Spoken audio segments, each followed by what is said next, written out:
Good afternoon, learners and teachers from the Western Cape, and welcome to this fourth telematics session.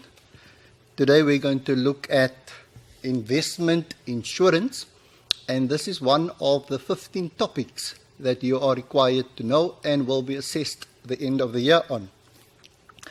I'm glad that you've joined us this afternoon. Melanie, welcome. Thank you. Let me say welcome back, and thank you for joining us on this session. Colleagues, learners, we've got a resource book that were issued to all schools. All the content we will be dealing with is contained in this resource booklet. However, if you do not have a copy of this booklet, and this booklet has been designed based on the 2015 exams guidelines, so if you do not have a copy of this booklet, please kindly send me an email, and I could just have a overhead shot.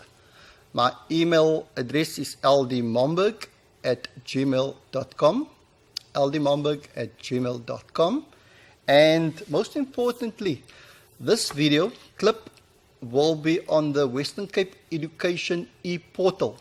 Now, if you go to the Western Cape Education e-portal site, you will find this video clip in addition to the previous 3 sessions we had on telematics. You'll also find that, and various other e-learning resources for the teachers and the learners. So please go and visit it, and you'll find that information there.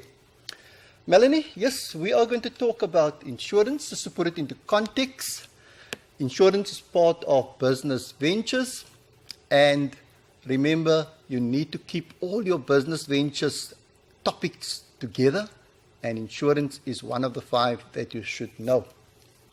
Melanie, would you just kindly run through what the learner is expected to know and what will they be assessed on the end of the year and also in the trial exams? Okay, so learners, there's quite a bit of information here, and what's important about that is that you should be able to distinguish between compulsory and non-compulsory insurance. So what that means is you need to be able to state the difference between compulsory and non-compulsory insurance. You also need to provide examples of compulsory and non-compulsory insurance. And when one gives examples, be sure to know exactly what they are, know what the 2 categories are, and know which goes in each of those categories. You are required to understand the insurance for business, those concepts that underpin insurance, as well as the principles and the advantages. You will be expected to identify and explain insurable risk and non-insurable risk. You may be asked to show the difference between the 2 of them as well. But when we identify and explain, it means that you have to list something and then say exactly what it is. The same for the different types of life insurance. You will identify and explain. And then, of course, you need to give examples of the different types of insurance. When you give examples, remember that you need to be specific and you need to give the best possible examples. Looking ahead, you need to look at viability and relevance of insurance for the individual and the business. You also have to look at the advantages of life insurance and retirement annuities. Then you are expected to show the difference between insurance and assurance. You need to be able to provide examples of insurance and assurance, and then of course also be able to explain concepts such as underinsurance, overinsurance, what the average clause means and what reinstatement means.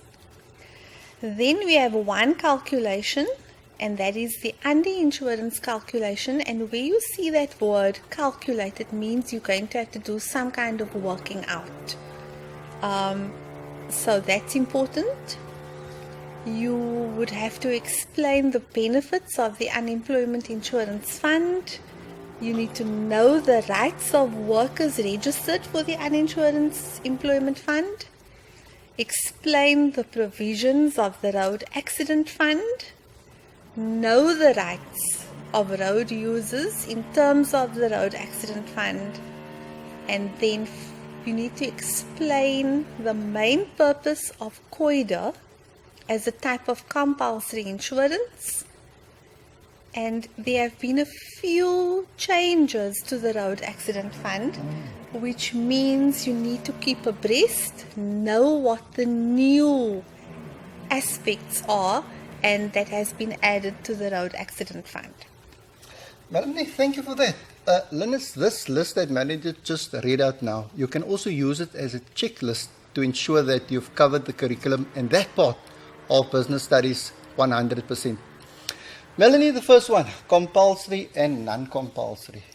Could you just briefly elaborate what's the difference between compulsory insurance and non-compulsory insurance? Compulsory insurance is required by law, and obviously it's regulated by government. But what's important to know is that with compulsory insurance, you don't require a contract. Yeah. For non-compulsory insurance, or the different types of non-compulsory insurance, it involves the signing of a contract. Okay, so that's basically the main difference between the two. Good. Can we give you some examples of compulsory insurance? Okay, so compulsory insurance would be your unemployment insurance fund, it would be your road accident fund, and it would be your COIDA, the compensation fund for occupational injuries and diseases. And you said that for compulsory, there's no contract. No contract. And for non-compulsory insurance? They would sign, or the insurer would sign a contract with the insurance company, but those examples or the types of insurances would be different. Okay, and the examples of non-compulsory would be? You would be covered you'd insure yourself against theft or burglary or possible damage to a vehicle or buildings, or maybe life insurance. Okay, good. Dennis, I think that's also a brief difference between the two, distinction between compulsory and non-compulsory, and I trust that you've got some understanding, a better understanding of that now.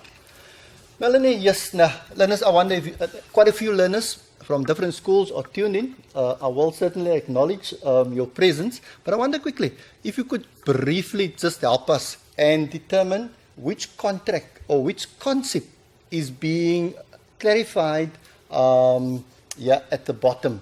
Here are a few of the concepts that you must know. Melanie, do you want to run through these concepts quickly? I was going to just say, learners, these concepts, this is a typical exam type question that you could be confronted with, where you'd get a block like this and you'd be given all these different words or concepts. The first one is the insurer. The next one is the insured. Then the risk, insurance policy, the insurance broker, insurance premium, short-term insurance, long-term insurance, compulsory insurance, and excess. Now, all of these concepts have to do with everything that happens in compulsory and non-compulsory insurance.